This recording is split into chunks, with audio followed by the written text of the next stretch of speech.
Hookup culture is a culture of disloyalty. It's a culture where Chad and Tyrone are kings of the land, and every woman is their prey. And these women love to dance around the Chads and Tyrones of the kingdom until they realize they're not in their prime, and they're close to hitting the wall. Dating is dead because men realized most women are 304S and used goods. So why would you take a woman out like that to a fancy restaurant or place when Chad did it for free? What is the wall? It isn't a real, tangible wall. Actually, it's when a woman has reached SMV and passed her prime and fertile-most age. Although both men and women have always recognized this, it hasn't always been as commonly acknowledged or talked about as it is now.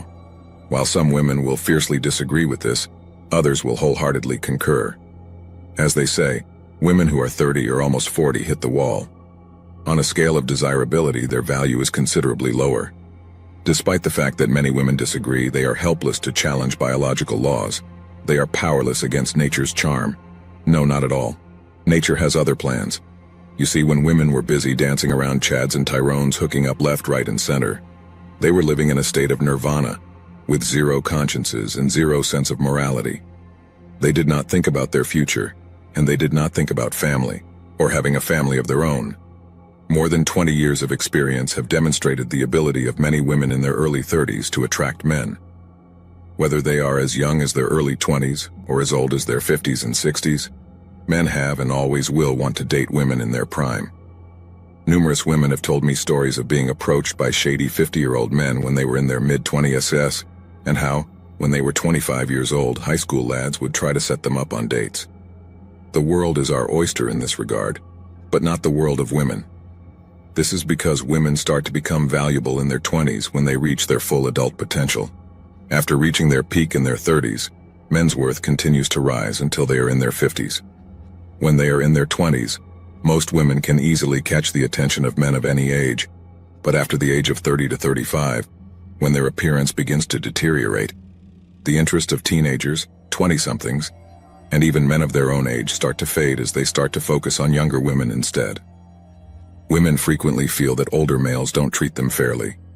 Women over 35 often wonder why men their age aren't interested in them for relationships or marriage. The truth is that a 35-year-old man with a job, resources, and a vehicle may persuade younger, more attractive women in their prime. Before becoming engaged and eventually getting married, most men need to spend a year or two getting to know another woman.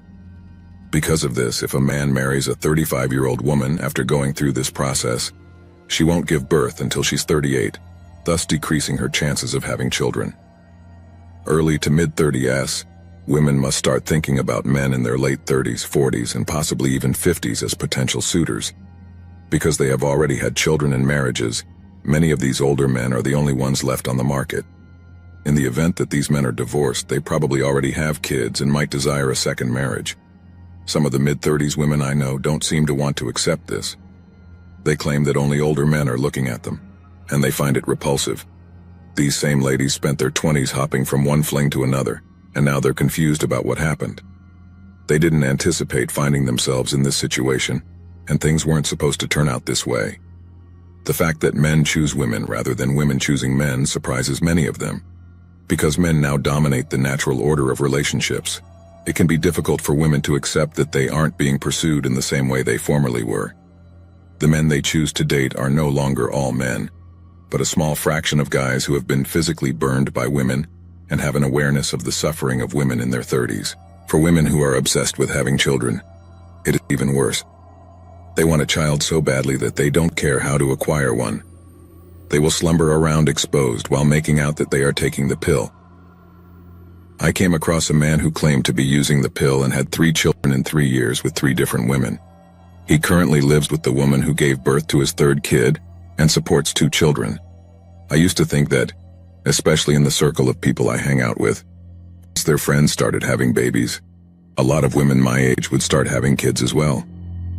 Many of my female friends who are in partnerships and are in their mid-30s have decided against having children at all.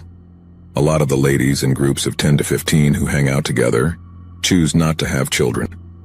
Due to the fact that these 35-year-old ladies are still knee-deep in the hookup culture as they did in their 20s, the few women who did have children are no longer accepted into this particular social circle. I find it appalling that women go to cougar clubs to meet men their age.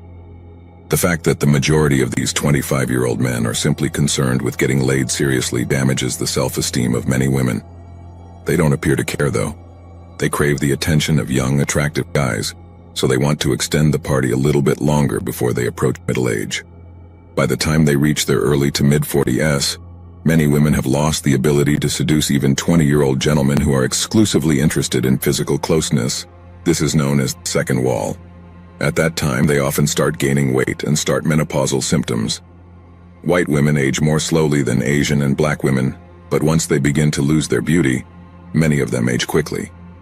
A 38 or 39-year-old Asian woman may change in appearance over the course of a few years, going from appearing like she's 29 or 32 to looking like she's in her early 40s.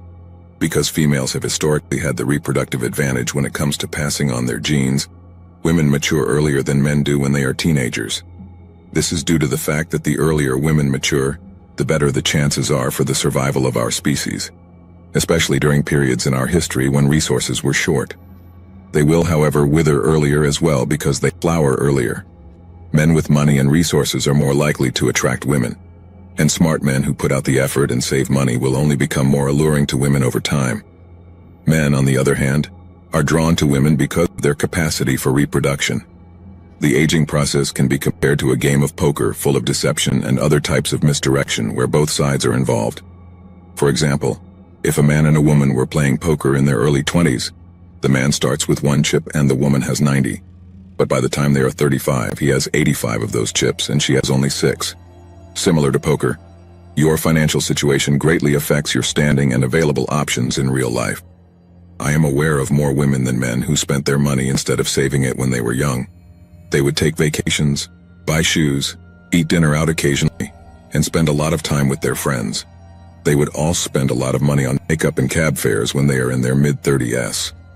I've encountered ladies who are desperate for a wealthy man to bail them out because they are heavily indebted due to credit card debt and educational loans.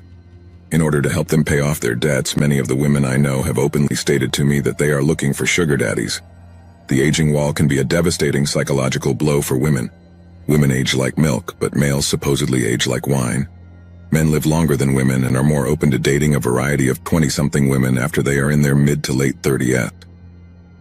While I recently informed many of my single friends about men going their own way, they are now giving up the game and concentrating on finding their own happiness instead of controlling the bulk of the cards and poker chips in the new dating game.